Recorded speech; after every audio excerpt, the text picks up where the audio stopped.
Being a D&D player can feel like a slow grind punctuated by moments of fun, but Nimble puts all the fun back in the player's hands. Hey there, adventurers. I'm Judd, and this is Short Rest Studios, where we believe fun builds community.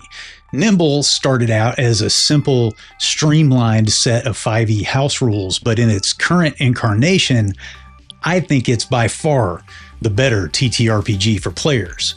Outside of combat, I did a whole video on that last year. Here are 5 ways Nimble is more fun for players. Now, whether you're a player or a GM, you'll want to stick around to the end because number 5, it fixes one of the biggest problems with the D&D experience: dead levels. Number 1, fast yet customizable character creation. Making a character in Nimble is super fast. Outside writing your novella of a backstory, give your GM a break, please, guys. You can legitimately get it done in less than 10 minutes. In fact, the whole process is spelled out for you on the inside cover of the Nimble Heroes book. Character sheets, which you can download free from the Nimble website, link in the description, are dead simple. You just write in your basic info, name, ancestry, class, level, height, and weight. Based on your class, you'll have saves that you're better or worse at. For example, the Berserker class gets advantage on strength saves and disadvantage on intelligence saves. You'll just fill in these little arrows on the appropriate stat for those. You don't roll stats. Instead, you just choose from 3 arrays. And notice you only have 4 stats instead of the standard 6. But don't worry, this is just an example of Nimble's brilliant streamlining. Plus, you only have modifiers. This idea just seems like a no-brainer to me. You fill in HP and hit dice and your other secondary stats, and then you can start with 50 gold pieces and buy equipment, or you can just go with the standard equipment for your class. The Berserker starts with a battle axe, rations, meat, of course, and a 50-foot rope. Pick a number of languages based on your int score and you're done. I guess you can go ahead and compose that breathtaking backstory. That's it. That's basically the whole process. But don't let the brevity fool you. There's still deep customization to be had. First off, each class is listed in the hero's table of contents with this neat little complexity key. If you want more options, pick a class with greater complexity. If you want to keep things simple, you can do that too. Plus, new classes like the Hexbinder are becoming available. You've got class-based abilities like the Berserker has their Savage Arsenal, which is a list of special abilities you can choose from. And then you've got subclasses that give you more options and abilities at different levels. And then, of course, you have ancestries, which you can find in the core rules book. There are the standards: human, elf, dwarf, halfling, and then there are the more exotic. That's actually what the book calls them.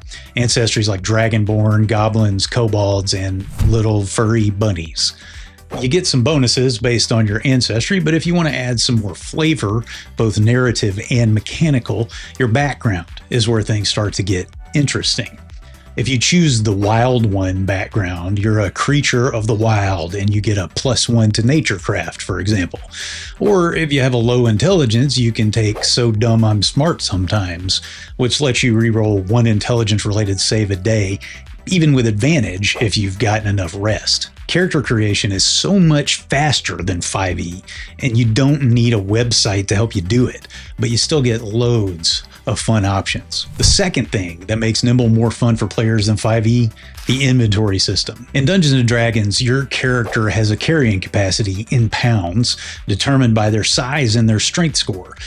A medium creature can carry, for example, their strength plus 15 pounds. Sounds simple enough, but since every piece of equipment in the game has a unique weight, tracking your inventory so that you don't become encumbered pretty quickly gets complicated enough to slow the game down. The system has a logic, but it's born out of D&D's wargaming roots and sort of a simulation mindset. Frankly, it doesn't make any sense in the context of an inherently unrealistic, superheroic, high fantasy game like D&D. In my experience, a lot of DMs don't worry about it unless it becomes completely ridiculous. No, you can't steal the Baron's piano and carry it around with you for after-hours entertainment. Nimble solves this problem in an elegant and simple way, similar to games like Shadowdark. Rather than dealing with the weights of individual items, each character gets a number of inventory slots equal to 10 plus bonus, their strength. A slot can hold things like a one-handed weapon, a shield, or armor that you're actually wearing. A two-handed weapon takes 2 slots, or armor you're carrying or other kinds of bulky items take 2 slots.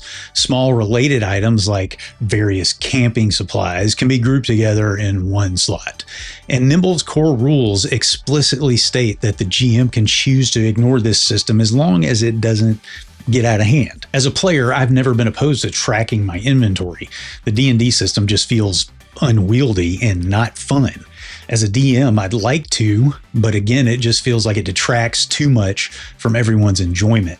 A system like this keeps it simple, but still provides the challenge of keeping track without creating some onerous additional task for the player. It keeps things moving and it keeps things fun for everyone, which is what Nimble excels at. Before we move on to number 3, imagine playing Nimble or D&D, DCC, Pathfinder, whatever your TTRPG of choice, in a desert punk setting inspired by the post-apocalyptic mayhem of Mad Max and the mysticism and deep lore of Dune.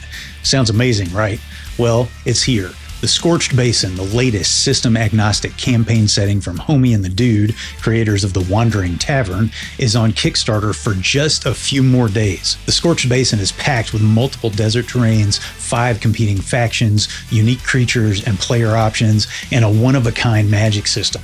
You'll get an alchemy system, languages, incredible history and lore, battle maps for 5 key locations, including 2 cities, printable 3D models, original artwork, 7 different art styles from 1 artist, no AI adventurers, pre-built land vehicles and rules for driving them, a custom soundtrack, voiceovers, including some by yours truly. More than 100 TTRPG content creators collaborated on the Scorched Basin, and the amount of content included is incredible. Click the link in the description or the pinned comment to support this channel and back the Scorched Basin from Homie and the Dude. Number 3 on our list of ways Nimble is more fun: consolidated stats and skills. D&D characters have had 6 ability stats: strength, dexterity, constitution, intelligence, wisdom, and charisma for 50 years. Those abilities have scores that can range from 1 to 30. You also have modifiers related to those skills. A score of 10 gives you a modifier of 0. A score of 18 gives you a modifier of +4, for example. Veteran D&D players have known for years that the scores don't matter. The modifiers are the only ability numbers that actually matter in gameplay, so why do we still have the scores? As many new games have, Nimble takes the elegant and obvious step of removing the score. You have only a modifier for each. And did I mention that your hero only has 4 stats instead of 6? You've got strength, dexterity, and intelligence, but constitution is basically rolled into strength, and wisdom and charisma become will. And when it comes to skills, instead of D&D's 18, you have 10. They basically work the same way as skills in D&D. Each is connected to an ability, and you apply modifiers to skill checks accordingly. At first blush, all this might seem like simple streamlining, or it may feel like it's removing depth. But honestly, in consolidating and reducing the number of stats and skills, Nimble still gives you a ton of depth and customization while making the game easier to understand and navigate, especially for newer or casual players, and for those of us who have terrible memories. Coming in at number 4 on our list of ways Nimble gives the fun back to D&D players: a simpler and better magic system. There are about 390 spells in the 2024 D&D Player's Handbook. If you look at all the source books for 2014 D&D, there are almost 700. How many of those are actually good? How many do people actually use? How many do you remember? Fireball? Anyway, some spells are roll to cast, some automatically work. Then you've got prepared spells and spell slots and spell level, which isn't the same as your character level. I have always believed that 5e's magic system was just too complicated, often because waiting for your wizard to choose a spell brings everything to a halt, even though you all know that they're just going to cast Fireball again. Spells in Nimble, though, they're broken up into 6 schools of magic. Each school has basic cantrips and 9 tiers of spells of increasing power that unlock as you level up your hero. That's around 60 spells total. But each spell also gains additional effects when you spend mana, a resource you gain depending on your class. You can spend mana to upcast the spell, giving it greater range or damage capabilities, or as with the Heart's Fire cantrip, which gives an ally within range an extra action, spending mana allows you to cast it when it's not your turn.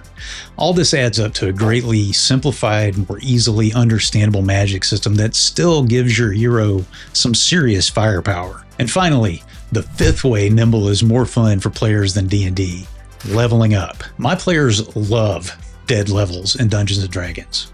No, they don't. If you actually start at level 1, and let's face it, these days a lot of us don't, you have to get to level 3 before anything really fun happens. 2024 D&D has alleviated this somewhat, but there are still levels where you level up your character, get a little stat boost, and that's it. But Nimble does away with that. At every level, each hero gets the following: an additional hit die, and you get to roll it to increase your hit points. You get an additional skill point, and you can move a point from one skill to another. You gain a new class feature like increasing your mana or a subclass. And then there are the miscellaneous adjustments. For example, you might get an ability boost and you'll need to adjust other things accordingly. This makes every level rewarding for the player. And that's what keeps us coming back to the table. Adventurers, those are 5 ways that Nimble brings the fun back to D&D players. What do you think? How does your experience with Nimble compare? Do you agree, or are you convinced I'm wrong? Let me know in the comments. And if you want more content like this, don't forget to like, subscribe, and hit the notification bell. And please consider supporting the channel by joining the Adventurers Guild at patreon.com/shortreststudios or by hitting the join button right under this video. If you want to know more about Nimble, like how combat works or what I think of the boxed set, spoiler alert, I love it, or even see it in action, check out this playlist, and I'll see you next time on Short Rest Studios.